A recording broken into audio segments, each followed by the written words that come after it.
see any of the screen sharing stuff. If I do it on that screen, it's fine. Because I have to share that one, right? So I can't see any of the controls on the screen. Oh, I usually just mirror it, to be honest. Right? But I can't see any of those speaker notes or anything. oh, did you do speaker notes? Yeah, well, just like, yeah. I guess I have to use them, but I probably should. That's fine. I don't think I need to. I started the recording already, so I don't think I need to see it anyways. Okay, for sure. Whatever you want. Should be good. You haven't? Oh, yeah. Never mind. Never mind. Yeah, it's just that's gonna be there. But fine. You can hide it. See, I can't see it. Wait, where are we? Here we go.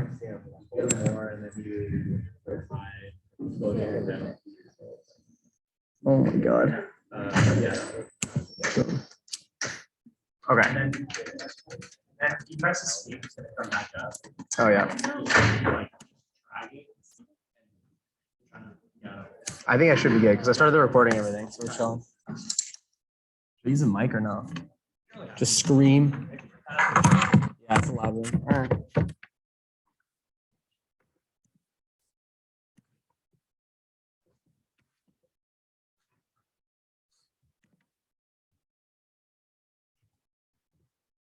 All right, so I think I'm gonna get started. I think it's like 6:42. We should be good. I don't know if there are normally more people here, but I'm Nico, by the way. I'm one of the external VPs for web development at Berkeley. This is my first lecture that I've taught ever, so cut me some slack if I mess up, but it should be fine.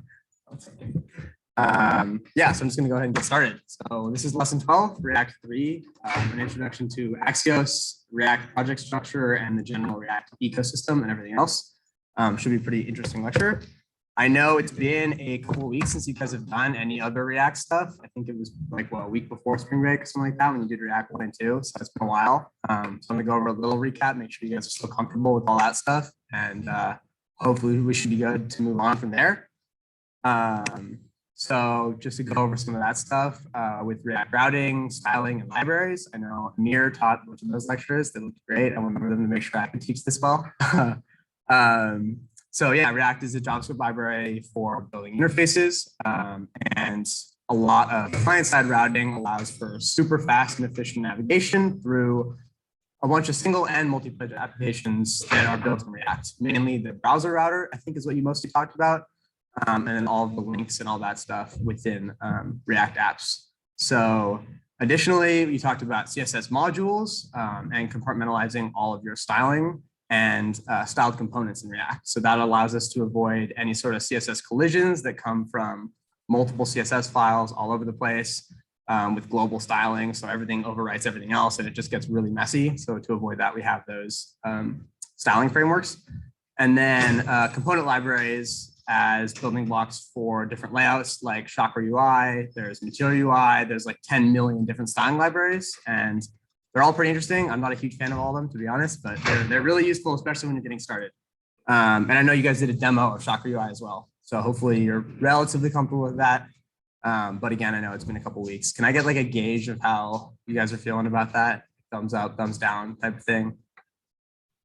Okay, that's like average. All right, well, look over the notes. Hopefully that'll help.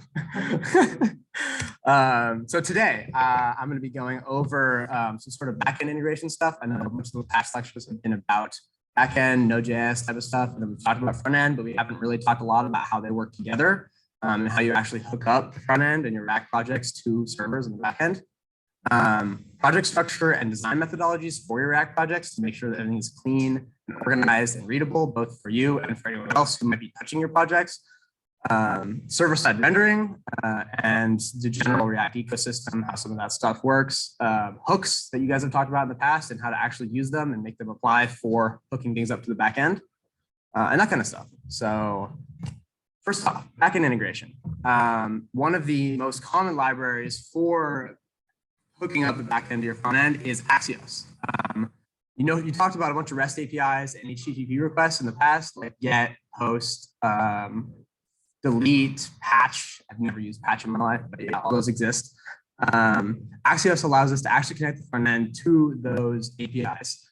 And so Axios is a promise-based HTTP client that lets us make those calls and returns a promise object. I'm not sure if you guys have talked about promises at all in the past, but basically it allows us to call synchronous JavaScript, where normally it would be asynchronous and everything would just be running all over the place. We can make sure that we actually have the data when we want to use it in the front end.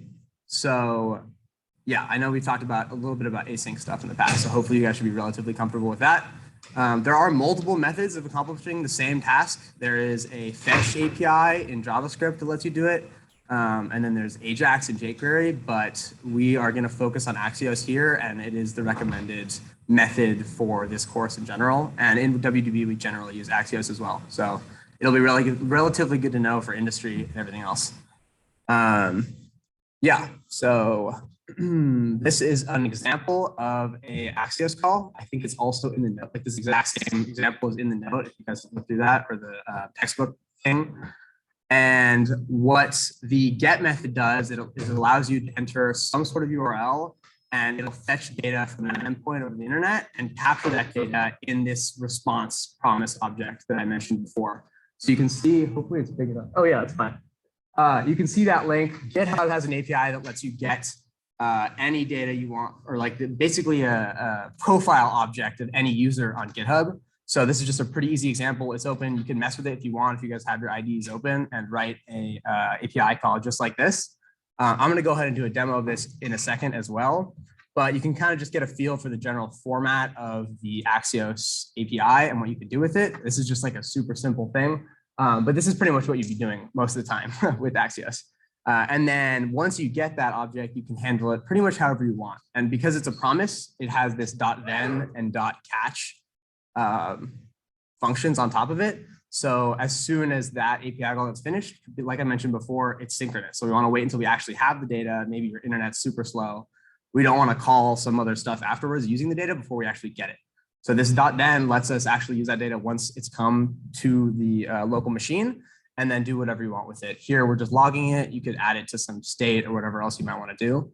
And then .catch, if there's any sort of issue with that API call, like a 404 where it's not found or that kind of thing, then you can catch that and print it instead of just having your entire application crash. If any of you are in like C1A or B, I'm sure you've seen issues like that where everything just dies. So you want to catch those errors and make sure that they don't just get, just break your code pretty much. So I'm going to pull out a JS fiddle here with an Axios call. Do any of you guys have a really short GitHub username that I could use to grab your super like broad GitHub data? Anyone? What is it? DW Justin with a hyphen or anything? No? Okay. I'll pull it up in a sec. I just need to change this link because I can't see it when it's up there. All right.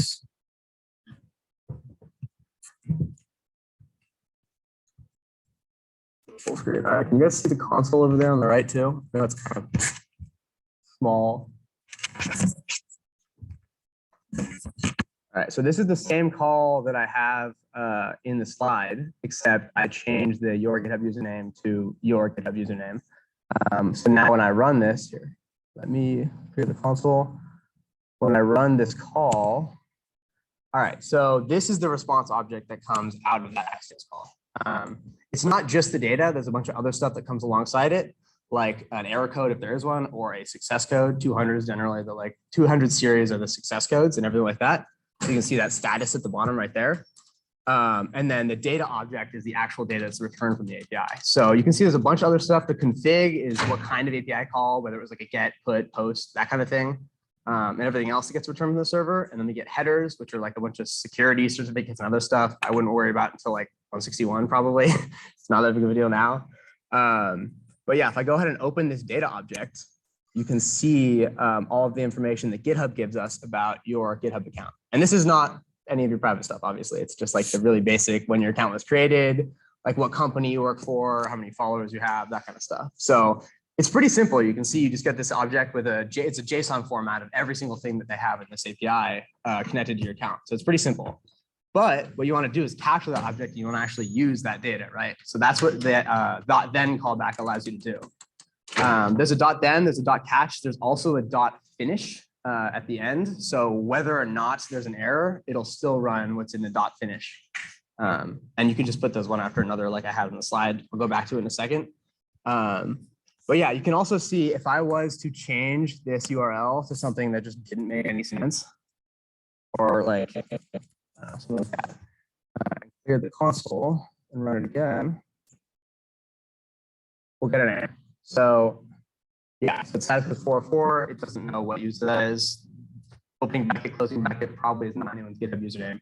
I didn't know you could do that. But yeah, so you'll still get this response object and you can see the error code and everything else in addition to it getting printed to the console. But because we caught that error, it's not going to actually crash anything.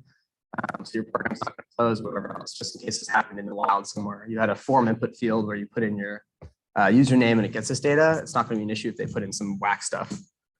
Yeah, so that's pretty simple. And then like I mentioned, if I was to add a dot finish, I would add it after the dot catch and that would run no matter what. So I could just print like end or something like that if I was debugging, even though I should be using the debugger, probably not going to be. Yeah, so it's pretty simple. Honestly, Axios makes those kinds of API calls really easy, which is nice. I'm going to go back and switch over to the slideshow again.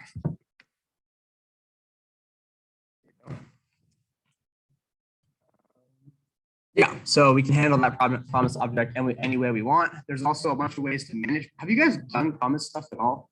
There's no promises. No. Okay. Well, you can combine a bunch of these different calls and you can wait for all of them or wait for one of them and you can order it. It just makes synchronous code in JavaScript really easy because generally that's a pain in the ass. Yeah. So Axios in ReactJS specifically.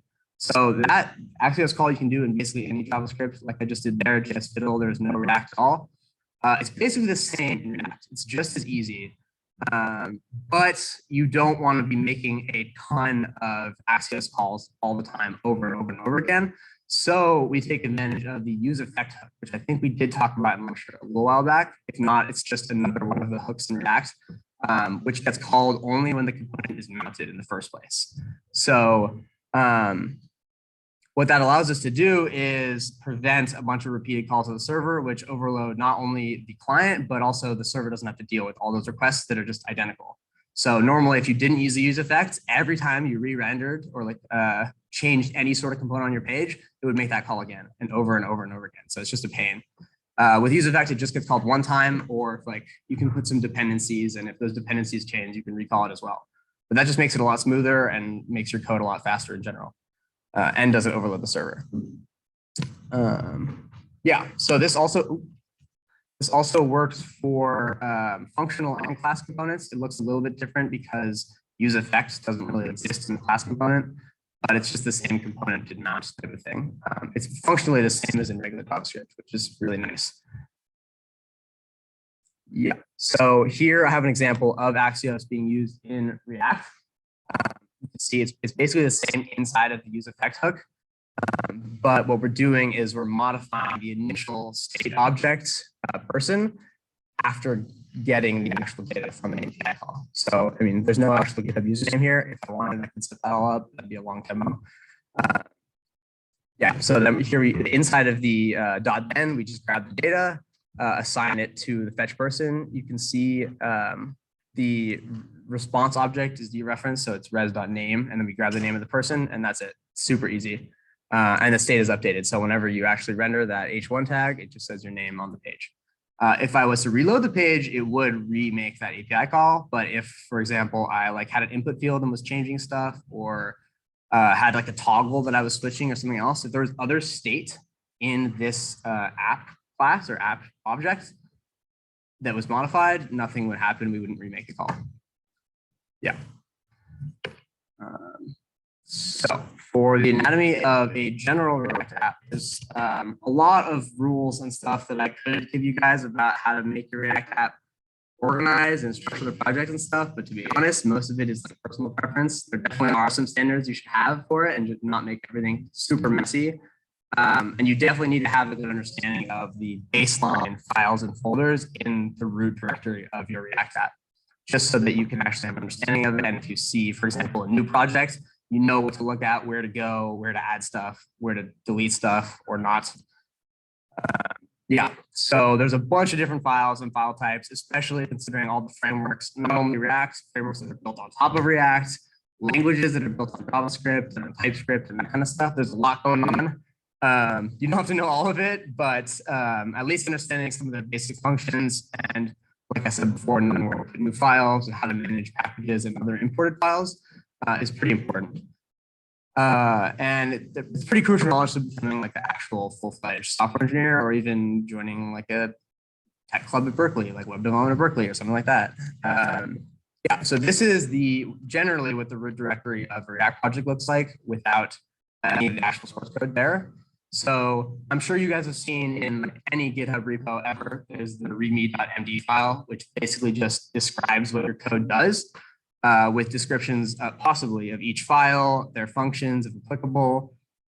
Sorry. And includes any documentation for like local setup for your application, and sort of just lets you, like, guides you through your code base. So that if someone else was to come and look at it, they have some sort of general idea what's going on, and they can also set it up on their machine if they need to, because that's a huge issue as well. Or for example, you have a project and you haven't touched it for like 3 years. You come back to it, you're like, I have no clue what's going on. You want to be able to have some sort of reference to see like what you were doing and get back on track. Yeah, so there's also a package.json and a package.lock.json.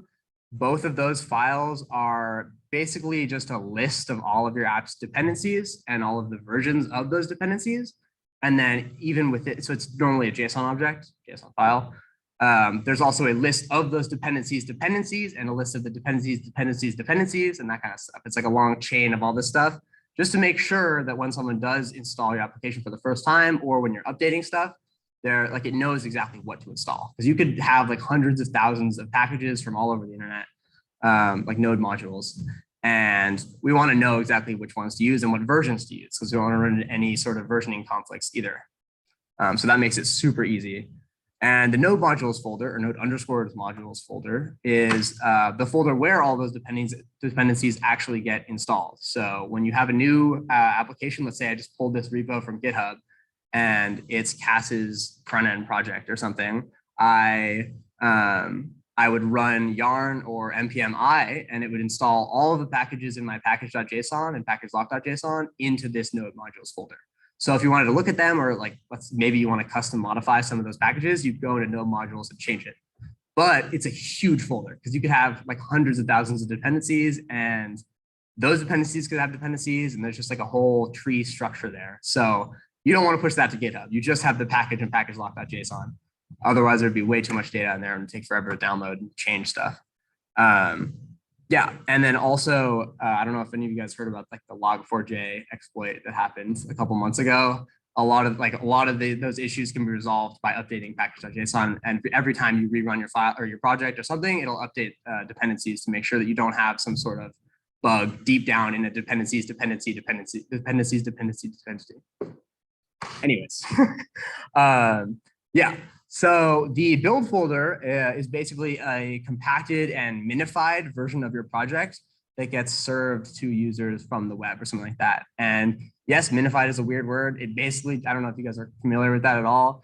It basically, it just takes a lot of your JavaScript, JSON, HTML files and gets rid of all the white space. It gets rid of all your variable names and makes everything as short as like physically possible to take up as little space as it possibly can. So I don't know if you'll see like Bootstrap, for example, or any other packages, sometimes you'll download the full source code and it'll be, instead of bootstrap.js, it'll be bootstrap.min.js. I don't know if you've ever seen that before. That usually means it's minified and they just compacted the code as much as they possibly can without changing any of the actual functionality. It's pretty cool, but minified is a weird word. So it's distinct, but yeah. So then the source folder is the folder where all of your actual React code goes. So all of your components, all of your like your index.js file, index.html file, and whatever else is all in your source folder. And it's all centralized there so that if you want to modify, you just don't touch anything outside of that pretty much. The package.json all gets modified automatically when you add node modules or dependencies with like yarn add or npm add. I'm sure you've had to do that before at some point. Yeah, so source is where all your actual project goes. There are some files in the root directory that aren't shown here related to React projects. Like I think actually the index.html file is often not in there, but it imports all of your components in your app.js from the source folder. So basically you just don't touch anything outside of there. except for maybe sometimes environment variables or that kind of thing if you're hosting your site on GitHub Pages or Heroku or whatever else. Yeah, that's pretty much everything there. The general application architecture and design principles. Number one, think ahead, because you want to think a lot about your state management and all your dependencies and server API calls and whatever else, and your local APIs.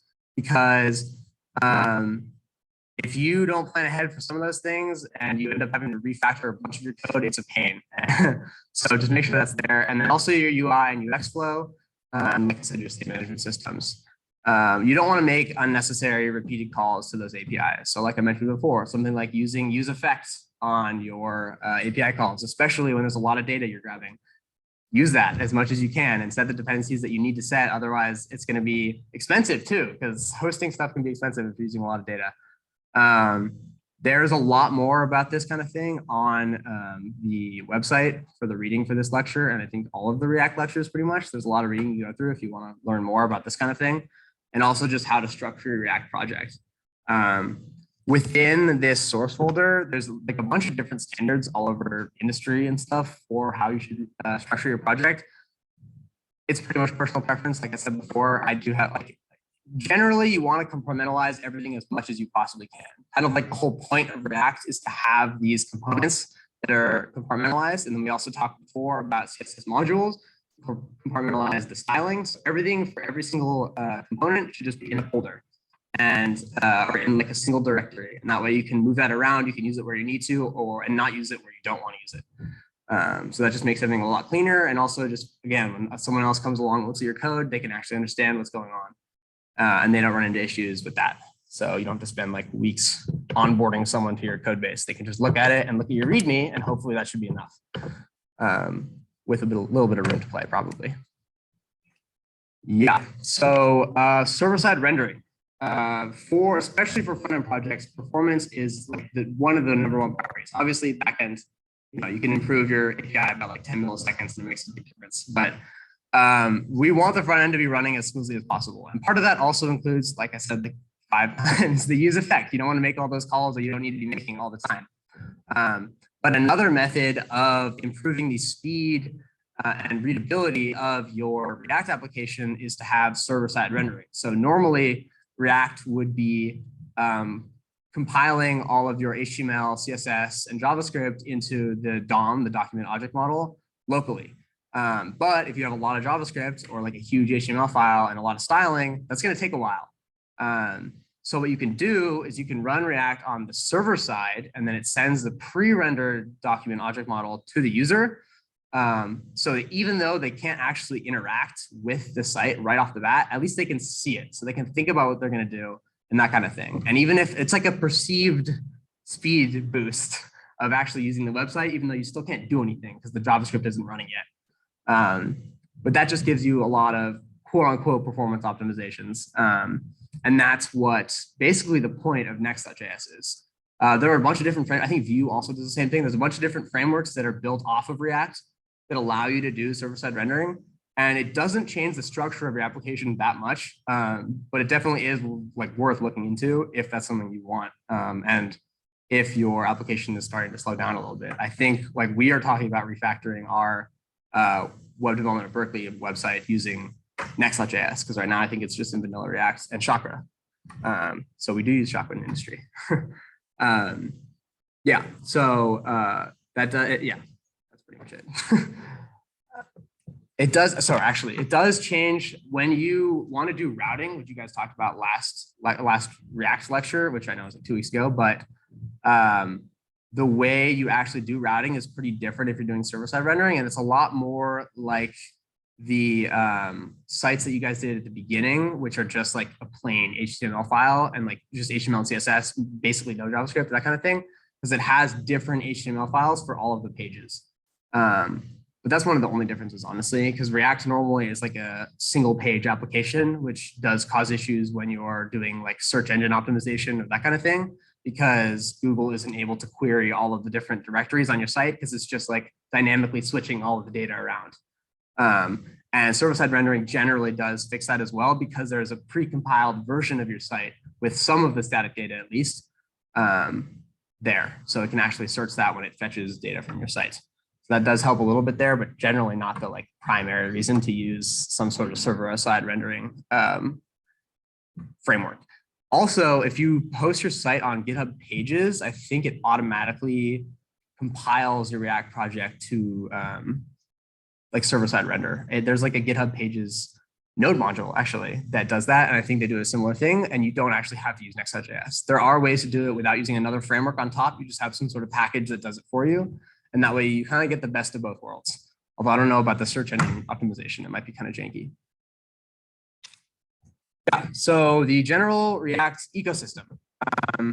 There is a lot to talk about there, and we don't really want to go into everything, but one of the biggest problems in React is because everything is compartmentalized and componentized, passing props between all of your components sucks. Like let's say, for example, you have a user object. I have your username, your name, your social security number, your mother's maiden name in an object somewhere in a database. And we just made that API call on Ajax. I grab it on one of my pages, but I want to access it on some other random HTML page somewhere else. How am I going to get it over to that other page? I could store it in a file and then access it from the file or something like that. You could do some janky workaround, but there should be a way to do it where you have some state on a single page and it can persist across all of your pages, or maybe whatever pages you specifically want it to. So you don't have to keep grabbing it on every single page or store it locally or something weird like that. And that's basically the problem that Redux tries to fix, is a global state management framework. There are a bunch of different options. React recently also just updated their context API. It's pretty interesting. Definitely look into it if this is a problem that you've had before or you want to like get to know more about. I personally prefer that over Redux because Redux is built to like scale really well, and it's a lot of overhead, but it's really cool. And yeah, it also provides a lot of testability and debugging capabilities because similar to React in the first place, Redux is compartmentalized. So you can tell exactly what's happening at every step of the process of updating your state. And you can update like certain parts of your state and see what's happening all the time. And there's also packages that allow you, for example, in Chrome to debug the Redux objects as well. So it's basically like you guys use the use state hook, right? If you know what that is and all that. It's basically just like use state, but on a higher level where everything can access it using like context and providers and a bunch of other stuff. There's overhead, but it's interesting and definitely worth like learning. I never wanted to use it. I ended up using it in a couple apps, like just so I could know it because it's a super useful thing to know. I would definitely recommend looking into the reading and trying to figure out how Redux works because I mean, it is going to take some time. It's a weird thing, but it's cool and definitely super useful. TypeScript. So JavaScript is a really cool and really powerful language. Granted, it's really slow, but it's also really weird. I know any of you guys that are in like C1A or B, you've probably talked about the weird typing stuff in JavaScript and how C# or like Java or something makes typing a lot easier and it makes everything just a lot smoother. Sure, there's overhead in terms of typing everything, but TypeScript basically solves a lot of those typing issues that JavaScript has, hence the name TypeScript. By having static types. And it's also object-oriented. I didn't know this, but JavaScript is also object-oriented, even though it basically acts like a scripting language, like Python. But TypeScript is a superscript of JavaScript. And then after, like when you run the TypeScript, it just compiles to JavaScript and everything. So functionally, it doesn't change that much, but in the development cycle, it makes it a lot easier, especially at scale, because when you have issues with typing or random, like adding a string 1 and a number 1 is weird in JavaScript, and sometimes you might not know what's going on. That's not an issue in TypeScript at all. And especially when you have a big application where you have functions and classes and objects all over the place, if you have props that have defined types, you know that you can't mess up passing props to each of those objects all over the place. And when you have like a component, for example, that's built in TypeScript, it's definitely a lot more it's easier to use and you won't run into issues with it. And you won't run into as many errors and mistakes at runtime, especially with typing. But there's also other things that TypeScript brings to JavaScript that vanilla JavaScript doesn't have, and it makes it a lot easier. I don't use TypeScript that much, but it is a good language. Yeah, that's pretty much everything. I have a comparison of TypeScript and JavaScript here. You can see they're pretty much the same. If you know JavaScript decently well, you can do TypeScript. It's like not that different, but you have to type everything. So you can see in the function definition for the exclaim function here, the str variable has type string. So if you were to pass in, if you were to call exclude or sorry, exclaim in that TypeScript file and you passed in like a number or something, you'd get an error before it even compiles, which is super useful. Yeah, and then also general variable definitions like const and that kind of stuff, you have to have types for everything, which again can be a little bit of overhead, but it's definitely worth it for the scalability and everything of JavaScript. I did want to go back to the Ajax slides, talk a little bit more about how that works and promises and stuff. So in terms of making JavaScript synchronous instead of asynchronous, it becomes a huge issue, especially when you have different calls to like different user objects, or you're grabbing a user object and you're grabbing some data that's tied to that user from a different server. The combination of Ajax and some sort of context or state management system like Redux makes this process so much easier, because not only can you make a single call to that API and then store it at like a higher level, but it works across all of your pages. So you don't have to like I said before, call it on every single page or that kind of thing. And then you can use the promises to make sure that everything is synchronous and you don't run into any issues there. But yeah, I think I went a lot faster than I was expecting to.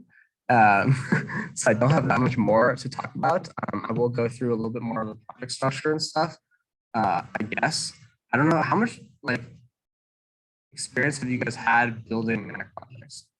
You have an assignment due this week. It's a React project, isn't it? Yeah. Okay. Cool. So you guys have seen this kind of thing. They changed a lot. So one of the biggest issues with using React now, I mean, it's a great framework, but it's updated all the time. Facebook is constantly changing how it works. Like even when I first started doing React like 4 or 5 years ago, it's completely different. And the functional components is one of the biggest things that have made it a lot easier. And also all of this, like all the hooks and everything are a lot smoother. So you don't have to deal with all the overhead of a class component. Do you guys use class components at all? Is that like a thing? No, it's all functional. Okay, good. But yeah, so a lot of the structure that has come from the root directory of the React projects has basically been moved into the source file. So you don't have to worry about nearly as much, especially with your dependencies and everything there. Yeah, so I'm gonna go ahead and go to announcements, I guess. So your final project groups are still being rearranged. They should be good by the end of the day today. Just giving them out. Your mentors should email you, or you'll get emails from the decal teachers and everything else.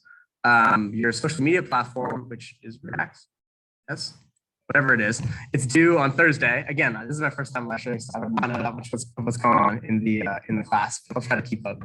And then the project proposal is also due Thursday. And if you want, you can add me on LinkedIn. That's definitely a super important announcement, but yeah, I think that's pretty much everything. So if you guys want to have some time to work or just talk to me or talk to each other, that's pretty much it. Thank you guys.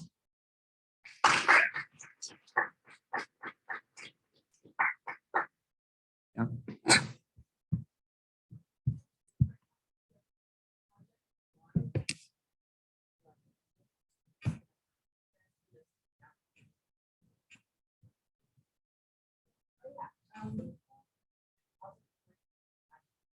Oh yeah, yeah. I'm just gonna disconnect it.